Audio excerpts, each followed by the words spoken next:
everybody, welcome back. Now here today we're talking about words that are wrongly used. Alright, now in this aspect of English, I'll be teaching you most words that are kind of confusing to people, but some don't know exactly which one to use or which one not to use. Here I'll be explaining them. So after this tutorial, I believe you will know which one to use and which one not to use. Now to start with, we'll start with in bed and on bed. Which one is correct? Is it that he is sleeping on bed or he is sleeping in bed? Yeah, I'll explain. The major function of the bed is for sleeping. Now, if you are using the bed for its major function, which is for sleeping, then you are in bed. But if you are using the bed for a different thing, something entirely different, maybe you are eating, you play games, you are watching movies, you are chatting, then the right thing to say is on bed. For example, you can say the dog is on bed, not in bed, because the dog doesn't sleep in bed. Alright, so but if the major action is to sleep, then the actual expression is in bed. You are in bed when you are sleeping. Then you are on bed when you are doing something quite different from sleeping.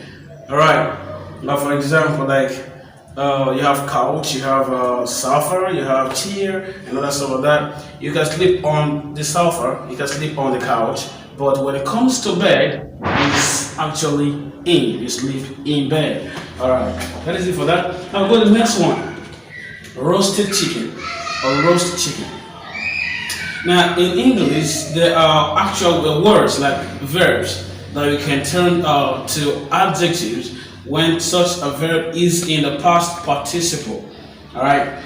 Like most verbs that are in their past participle can be used in describing a noun. In that case, such a verb functions as an adjective. But that is only when that adjective, that word, does not have an alternative adjective on its own. But if the word has an alternative adjective, because one word can function as a noun, the same word can function as a verb. The same word can function as an adjective, or just different part of speech like that.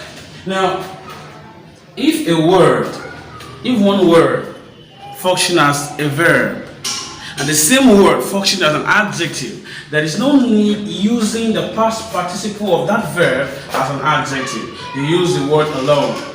Now, the word roast can function as a verb, and the same word roast can function as an adjective. For example, when it functions as a verb, it means that when roast functions as a verb, it means to cook over a fire. To cook over a fire. When it functions as an adjective, it means cooked over a fire. Alright, so it is wrong to say roasted chicken. It is wrong to say roasted yam. It is wrong to say roasted meat. And the right thing to say is roast chicken. You have a roast chicken, a roast meat, a roast yam, not a roasted chicken or so like that. Because the word roast can function as a verb and it can also function as an adjective. Alright, I hope that's clear. Alright, we'll go to the next one. In red shirt or on red shirt. And some people will say is on red, or the other will say is in red. Now the actual or the correct expression here is in a red shirt. You that wear. Okay, now if you are dressing, you put the shirt on you while you are inside the shirt. Alright, whatever clothes you put in, whatever clothes you put on, the cloth is on you while you are in the clothes. Just like I am right now, my body is inside these clothes. Alright, so that is why it is correct to say in red shirt, in a red shirt, not on a red shirt. So you can say the person is in red, not the person is on red. I hope that is understood as well. Okay, now go to the next one. Made of and made from. Now, some people don't know how to use this two expressions. Alright? Now, Made of, the two of them are used in describing things that are made. Everything is made of materials. Alright. Now, I'll explain how what to use in a particular occasion and what not to use in another occasion. Okay, now, made of is used when the material used in making that particular thing can still be seen in that thing after the thing is made. Alright, like made of is used, I'll say it again, made of is used when the material used in making that thing can still be seen in that thing after the thing is made. But made from is used when the material used in making that thing can no longer be seen in that thing after the thing is made. For example, if you may have a wooden door, a door made of wood. So we say the door is made of wood because we can still see the wood in the door after the door is made. Like human, for example, like human beings. Alright. I believe the material used to make human beings mud. But we can't see the mud in us anymore. So we say man was made from dust or mud because we can no longer see the mud in us after we're made. So just have it in mind that made of is used where the material used in making that thing can still be seen in that thing after it is made, while made from is used when the material used in making the thing can no longer be seen. For example, you can say the tea is made from tea leaves because you can't see the leaves in the tea. Alright? Or you can say the door is made of glass because you can still see the glass in the door after it is made. Oh, that is clear. Okay, now we go to the next one. Rent, the house rent. Generally, rent means an amount of money paid for using a particular thing for a particular period of time. Now, if it is house, it means if you are using a house you pay for a house and you use it for a particular period of time, the amount of money you pay for using the house is called rent, not house rent. I have not paid my rent, not I have not paid my house rent. Using house rent is tautological. The right thing to say is I have paid my rent, not I have paid my house rent. Alright?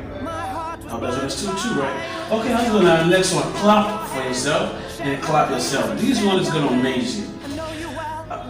The reason and the purpose for every citizen's English is to make you command fluency in English, make you understand it very clearly, very easily, so that you can communicate with other people in the same language and probably be very fluent in it. I mean, clap for yourself is wrong. I know you might want to doubt it. I'll explain. To clap means to jam your hands together for. In English, there are some verbs that do not go with prepositions because they are prepositions at the end or in the meaning of such verbs. Alright, now clap for yourself is a substandard English, very substandard. And I am here to teach you standard English. So the right thing to say here is clap yourself, not clap for yourself.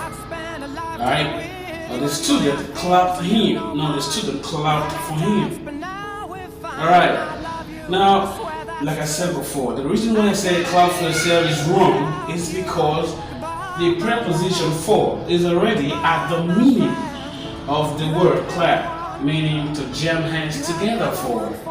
And another one of saying clap your hands, that is the wrong English. Because you don't clap your legs, you don't clap your head, you don't clap any other part of your body, you only clap your hands. So saying clap your hand is more or less tautological. So the right thing to say is clap, not clap your hands. Alright, so from now on, start saying clap yourself and not clap for yourself. Say clap and not clap your hands. Okay, so we've come to the end of this particular tutorial. Like I always say, please subscribe to my channel. So I'll stop here for now.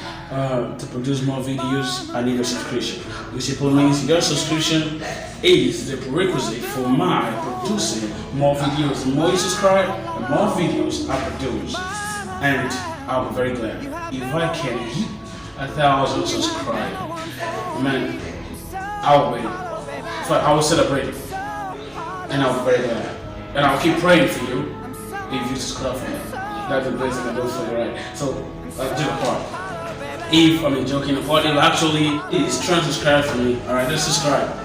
Subscribe, please. If you don't subscribe for me, it means that much money. Just do the best to subscribe for me. I'll be very glad. Subscribe to my channel, and God bless you.